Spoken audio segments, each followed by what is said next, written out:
In 2014, a mysterious forum appeared online, unlike anything the web had seen. Visitors reported broken audio files that whispered in the dark, images that seemed to shift when no one was watching, and cryptic messages that felt disturbingly personal, as if written just for them. They called it the Phantasm Forum, and then after only 72 hours, it was gone without a trace. The first whispers of it appeared deep in the darknet, hidden inside a forgotten message board. A lone user claimed they had uncovered something strange, a site calling itself Phantasm.Forum. But the address wasn't a normal link you could just click. Instead, it was concealed inside an encrypted text file, locked behind layers of code. To even glimpse the page, seekers had to follow a set of precise instructions. One misstep, and the trail went cold.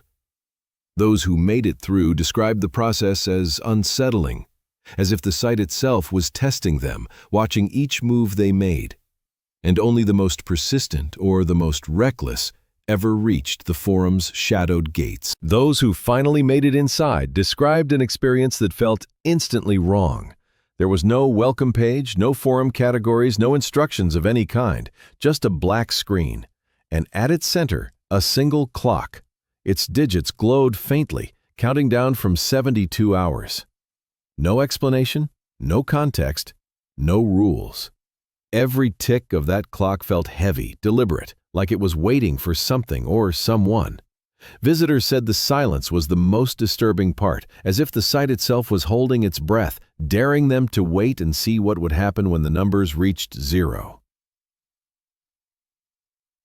But as the countdown ticked on, the site began to change.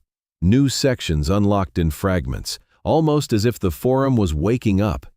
The first was a gallery, rows of distorted photographs, faces stretched and blurred beyond recognition, yet eerily human. City streets that looked familiar at first glance. But a second look revealed something off, as though the places had been reconstructed from memory, not reality. Then came the audio board. Visitors found dozens of sound files, each only a few seconds long, glitches, whispers, fragments of unfinished sentences. Yet some swore the voices weren't random at all. They claimed the files spoke directly to them, calling out names no one else should have known. Within hours, fragments of the site began leaking onto Reddit. Anonymous users uploaded shaky screen recordings, insisting the forum wasn't just strange, it was personal. One post described an audio file that seemed to whisper the name of their hometown, drawn out in a distorted, static-soaked voice. Another user swore that when they refreshed the image gallery, the photos shifted. Familiar streets and alleyways slowly morphing into places disturbingly close to where they lived. At first, skeptics dismissed it as clever editing, a viral hoax meant to spook the curious. But as more recordings surfaced, the details grew harder to ignore. Different users from different countries described eerily similar experiences, audio that called them by name, images that mirrored their surroundings. It began to feel less like a website and more like the forum itself was watching, tailoring its content for whoever dared to look inside. Whether the stories were real or carefully exaggerated, the online community erupted. Forums buzzed with speculation, theories, and warnings. Some insisted it was a marketing stunt, a clever alternate reality game designed to go viral. Others argued it was something far more sinister, an experiment, a trap, or a presence lurking in the code itself. Every post, every video, every screenshot fueled a mix of fascination and fear. People couldn't look away, even as the line between reality and the forum's twisted reflection began to blur. Over time, 4 main theories emerged to explain the mystery of the Phantasm Forum. First, the ARG theory. Some believed it was a meticulously crafted alternate reality game in the vein of Cicada 3301 or other infamous online puzzles. According to this idea, The forum's distorted images, cryptic audio, and countdown clock were all designed to lure curious minds down an endless rabbit hole. The clues seemed personal, almost impossibly so, feeding the illusion that the site knew you. But here's the catch.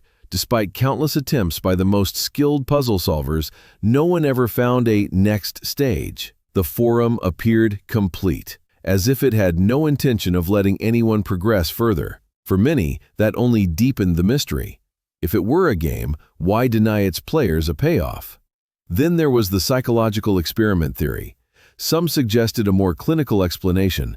Maybe a university, research lab, or anonymous group of psychologists had designed the forum to test human reactions to personalized fear. Could a website, with no human face and no apparent rules, elicit genuine terror simply through suggestion? From blurred faces to audio whispers that sounded almost alive, the forum seemed engineered to exploit primal instincts, curiosity, anxiety, the need for control.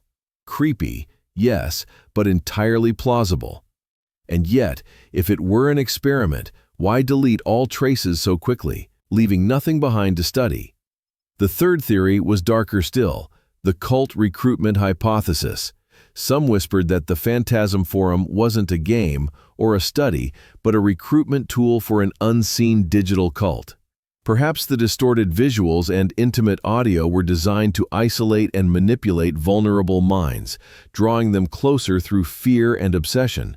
But there was a problem. No group ever claimed responsibility, and no ritualistic patterns emerged, only the same cryptic, impersonal content repeating across the site. And still, the idea lingered like a shadow. What if the danger wasn't obvious but hidden, waiting for the right person to notice? Finally, there was the simplest theory of all, the hoax. Perhaps everything, the images, the audio, the eerie countdown, was nothing more than clever editing, manipulation, and mass hysteria amplified by social media. A perfect storm of fear and curiosity, engineered to spread like wildfire. But even this explanation left questions unanswered. If it was fake, who created it? What was their purpose? And most unsettling of all, why vanish completely after just 72 hours, leaving only fragments, whispers, and speculation behind? At the 72-hour mark, the forum simply disappeared. There was no warning, no farewell message, no trace left behind. The domain itself seemed to vanish overnight, scrubbed entirely from DNS records as if it had never existed. Those who returned to the site were greeted only by a blank screen, cold, empty, and impossibly silent. Attempts to recover it through archives or cached pages all failed, leaving researchers and curious users frustrated and unnerved. It was as if the forum had erased itself, taking every secret, every whisper, and every distorted image along with it. And yet, fragments remain. Blurred screenshots, corrupted audio clips that still manage to unsettle, and forum posts filled with terrified testimonies of those who encountered it. People still talk about it in hushed tones online, piecing together a digital ghost story from the remnants. Even years later, the absence feels deliberate, a haunting proof that something once existed but refused to be fully understood or controlled. Today, the Phantasm Forum lives on only in whispers and reposts. Tech investigators found no clear origin, no hosting logs, nothing. Some say the forum itself was designed to vanish, like a ghost, leaving no shadow. So, was it an ARG that never launched? A cruel social experiment? Or something else? An echo of the web's darker corners, reminding us that online, we're never truly anonymous. Whatever the Phantasm Forum was, one thing is certain. It left behind more questions than answers. What do you think it was? A hoax? A hidden cult? Or something beyond explanation? Leave your theory in the comments. I'll pin the best one, and in next week's story, we'll explore another internet mystery. The phone number that shouldn't exist.